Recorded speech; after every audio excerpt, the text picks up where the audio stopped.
I want to speak about the basketball devils and the basketball or the sports bastards. As I now speak, in this time frame, LeBron James, who I think is a forward for the Los Angeles Lakers if he's still playing with, he's been with so many different teams, has now positioned himself as a big supporter of Black Lives Matter. And now he's taken up the matter of Breonna Taylor's death as a political, if you will, launching pad for him, because he wants to get out of basketball because he really wasn't good at it. I mean, I could put Earl the Pearl on him, or put Walt Clyde Frazier, or hey, put Bob Cousy on LeBron James, and he'll make LeBron James look like he don't know how to handle a basketball. No, he ain't never been no ball player. But at any rate, he wants to get away from that now, and he's looking to become a politician. The first time I saw this happen was Charles Barkley. Remember him? Go back a few years, a decade ago. Charles Barkley played with the Phoenix Suns. And Barkley, trying to get out of basketball and looking for a new way to earn some money, was said he's going back down to his home state in Alabama and run for the governor of Alabama or something like that. I don't know what it was. It didn't pan out, Barkley. But now you got this basketball devil, this LeBron James, who I don't have no respect for whatsoever. Let me stick a pin there. And now I'll tell you somebody who I used to, but I don't have no respect for him anymore, is that Michael Jordan boy. Now, I used to give him some press because he's North Carolina. He's Panthers. He's from Tar Heel State. Other day, donated $1 million to them godless sex freaks called Black Lives Matter. Well, that's it for me and him, Michael Jordan. They're all trying to buy their way into some sort of political structure. I mean, you buy your.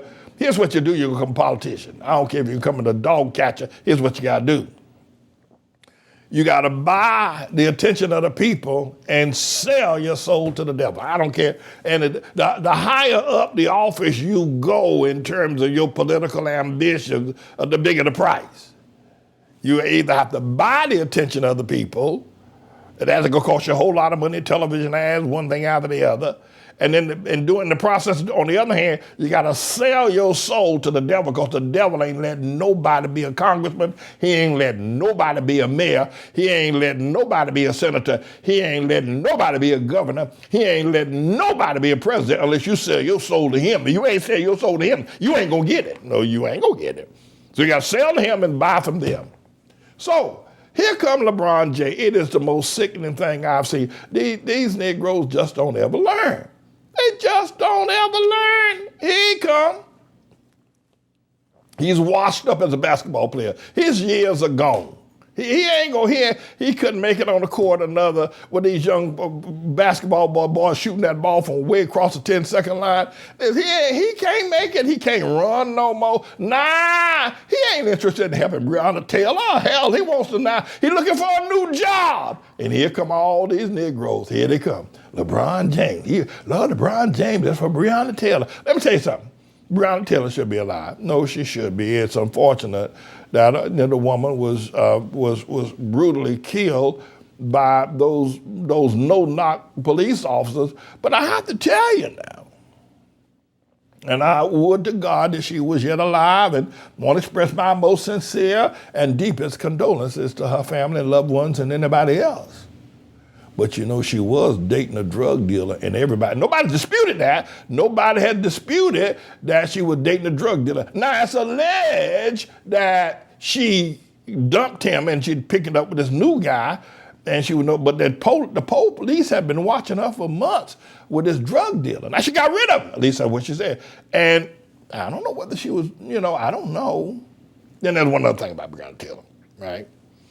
And that is this: her man that was in bed with her that night had a weapon and a license to carry it there in Kentucky. I'm still trying to figure out how she got killed and how he escaped. Seemed like a setup to me. And now here comes LeBron James. We got to get justice for Breonna Taylor because somebody else got George Floyd. They got to pick out somebody here. Got to get somebody. He probably waiting for the police to kill somebody new. So they can, and everybody standing there. Who I'm going to got? Somebody got George Floyd. Who got George Floyd? Well, who got Breonna Taylor? LeBron James got these basketball devils, these sports bastards, and these Black Lives Matter. It is a sin and a shame before God that the mindset of the sausage-brained black man is so pathetic. I mean, it is pathetic. I said I'm going to explain to what the sausage brain, because that's just not the total, the sausage brain, if you will, tension that he has to deal with, is that he really doesn't understand what the heck he's saying in the first place. So the full phrase, in case, Urban Dictionary is looking, the full phrase is sausage brain cognitive tension. Here's the expression of that. When there are some truths or some facts that seem to be contradicting each other, but they both have a similar strength. It's like the tug of a rope, one group of guys on this end of the rope, the other go. So then that which is in the middle is the tension, and they're pulling, there's tension, and then ultimately the stronger side prevails. That's called tension. And in the grammatical way, or in the literary way, if there is some tension, if there is some dispute, if there is one idea and another idea that are competing with one another, we call the fact that the two are competing with not the ideas themselves, but the fact they're competing, we call it tension. And then to call it cognitive tension, that is to say that you are observing it from a mental state. That is how you are playing. You're not looking at it physically. It is something you are observing with your mental capacities. And so the black man has a sausage brain. And his whole idea and perspective, and I think the chief person with a sausage brain is LeBron James. We ought to call him sausage brain LeBron James. In fact, I want to drop that on him right now. Can I just get everybody to stand up and let everybody know that Dr. Manning's in the court. Dr. Manning's in the house today, and he's getting ready to drop a name. Getting ready to drop a name on LeBron James as sausage brain LeBron James. Oh, that has some symmetry to it. One more time, just for good. The sausage brain LeBron James. Ha! I got it. I'm James Evan Manning, everybody. I'm the Lord's servant.